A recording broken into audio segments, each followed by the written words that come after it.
স্কুলের 3 শিক্ষকের সকলেই বিএলও। এসআইআর শুরু হতেই লেখাপড়া শিখে শিক্ষকদের আটকে রাখেন অভিভাবকরা। এসআইআর আবহে কেন বিকল্প শিক্ষকের ব্যবস্থা করল না শিক্ষা দপ্তর? উঠছে সেই প্রশ্ন, কেন ক্লাস বন্ধ করে রাখা হয়েছে? অভিভাবকদের উস্কানি দেওয়ার চেষ্টা।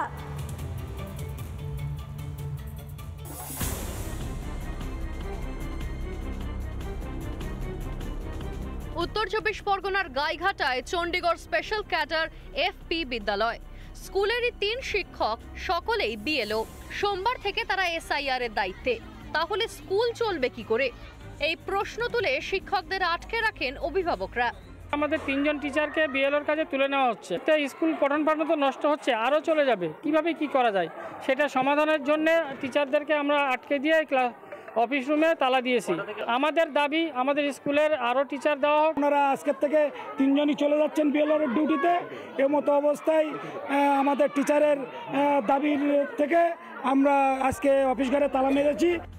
শিক্ষকদের প্রতিকূলতার খবর পেয়ে ঘটনাস্থলে পৌঁছয় গাইঘাটা থানার পুলিশ এবং স্থানীয় জয়েন্ট বিডিও। উদ্ধার করা হয় ওই 3 শিক্ষককে। এই ঘরের মধ্যে ঠিক এখানটাই তালাবন্ধ করা অবস্থায় রাখা হয়েছিল দীর্ঘ সময় ধরে। তারা প্রত্যেকে এই ঘরের ভেতরে ছিল। এখানে আমাদের 3 জন স্যার আছেন বলেন, স্কুলে তো 154 জন মতন স্টুডেন্ট আছেন। আর গার্জিয়ানরা জানতে পেরেছে যে মাস্টাররা চলে গেলে এখন সামনেই পরীক্ষা, কিভাবে স্কুলটা চলবে বলেন। তো সেই জন্য ওরা এসে আমাদের অফিস ঘর তালা মেরে আমাদেরকে অ্যাক্সিডেন্টালি হয়ে গেছে। ঠিক আছে, অনেক ঘর চেঞ্জ করার চেষ্টা করতে হবে। আমরা অবশ্যই ডিস্ট্রিক্টে সেটাকে পাঠাবো। স্কুল আওয়ারের বাইরে কাজ করবেন।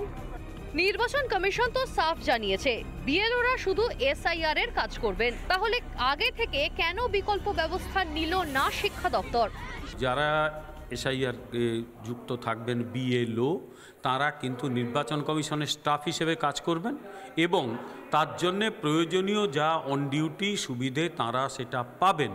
এটা আইন আমাদের দেশে। এরা কিচ্ছু না, দে আর ক্রিয়েটিং কনফিউশন, আর কিচ্ছু না। রাজ্যের শাসকের অধীনেই তো শিক্ষা দপ্তর, আর শাসক দল তো শুরু থেকেই এসআইআর এর বিরোধী।